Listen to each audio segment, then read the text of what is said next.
life. Don't become overfat, and if already overfat, change things now. I don't use the terms overweight or lose weight because they aren't correct. For example, a heavily muscled man can weigh the same as an obese man of the same height, but only one is overfat or obese. To simplify the terminology in this video, I may use the word fat to mean overfat to the extent that it hinders normal activities or endangers health. Don't get angry about this advice if you're currently overfat. Instead, set aside your emotions and answer this question. Don't you wish that the first time you noticed you were plumping up, you had done something to reverse course? If the answer is yes, then accept this as good advice. Maybe I can smooth things over by mentioning 1. I've had trouble controlling my own body fat. 2. I have fat friends and I love them just as much as I ever did. 3. I know that there were, are, and will be many wonderful and admirable fat people. 4. I don't automatically assume that fat people are lesser human beings in any way. 5. I believe that how a person manages his or her health is their concern, not mine. If you're already overfat, I'm not sneering at you, fat-shaming you, berating you, criticizing you, or denigrating you. I'm reminding you not to diminish, ruin, or even prematurely end your life. This advice isn't condemnation, it's encouragement. You probably already know most or all of the following things, but I'm listing them to drive home the point. The first and main reason you should avoid or reverse potentially life-ruining obesity is because it negatively affects your health.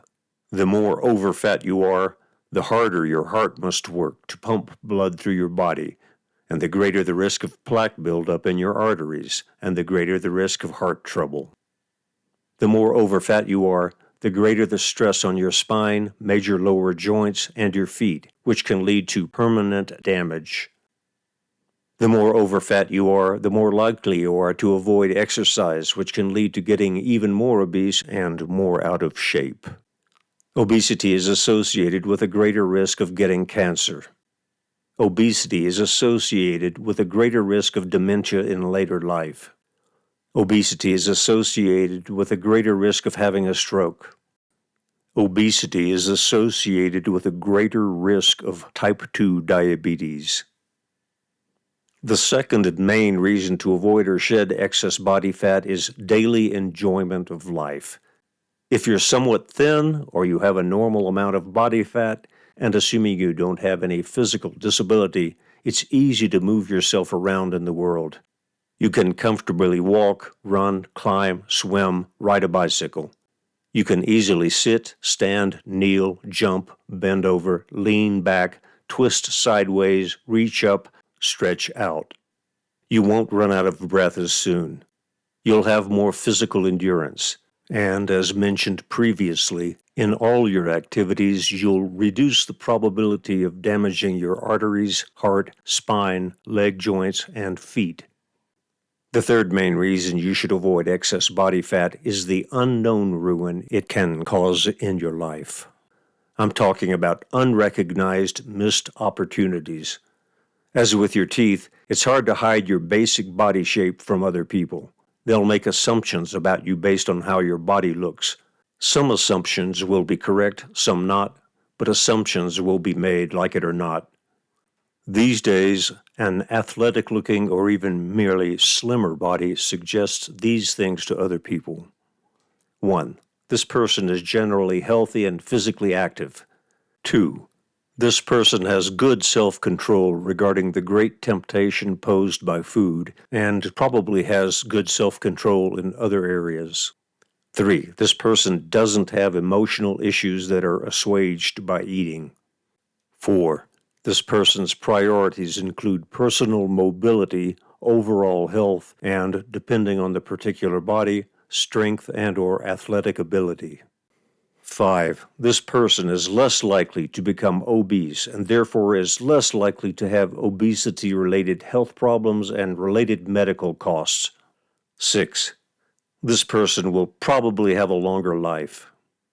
On the other hand, if you're overfat, it sends the opposite message regarding each one of those items. All of these things can make people view you as less desirable as a sexual partner, as an employee, or, most crucially, as a mate, a marriage partner. They can also make people view you as less desirable as a companion in traveling, adventure, or sports. This is not an irrational prejudice. It's a rational estimation of your probable abilities in each of the aforementioned activities or situations.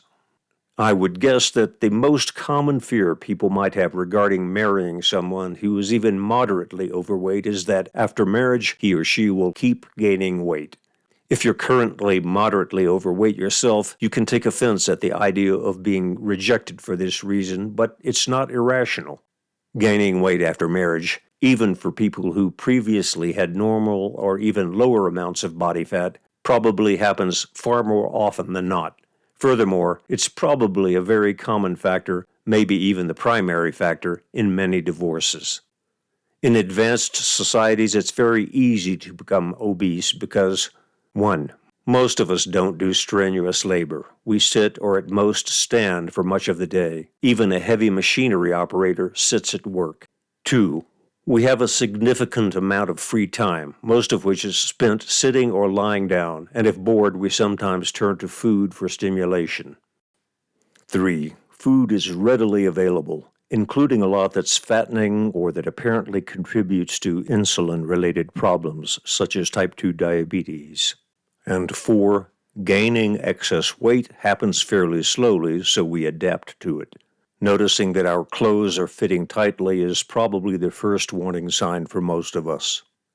For some people, their genetically determined metabolic system may control how much body fat is created, stored, and accessed for energy. Regardless of your particular metabolism, if you consume more calories than your body requires for your particular life activities, then you'll increase your stored fat. Conversely, if you don't take in enough calories to maintain your body's energy requirements, you'll lose weight by depleting stored fat. And when your fat supply is exhausted, you'll start losing muscle tissue. Wartime prisoners have demonstrated this beyond question. The point here is that, unlike your genetic traits, how much you eat and what you eat are under your control. What you eat is significantly more important than how much you eat. As an obvious example, you can eat a lot of lettuce without gaining fat, but not cookies. A related point. If you want to lose body fat, the most important factor by far is food as opposed to physical activity. You don't have to do strenuous exercises to lose weight. In fact, if you're quite obese, strenuous exercise can be a bad idea. Your heart, lungs, and joints may not be ready for it. You should ease into any exercise regimen, letting your body adapt and strengthen. Additionally, exercise can make you hungrier than normal, causing increased food intake. A reminder, if you change what you eat, don't starve yourself of necessary nutrients. If you change how much you eat, you'll probably experience a nagging feeling of hunger. This feeling can also come from not eating certain foods that you habitually consume, especially sweet foods, but to me it's more of a craving rather than the empty feeling of hunger. Both symptoms, the nagging hunger and cravings, usually disappear after 2 or 3 weeks as your mind and body adjust.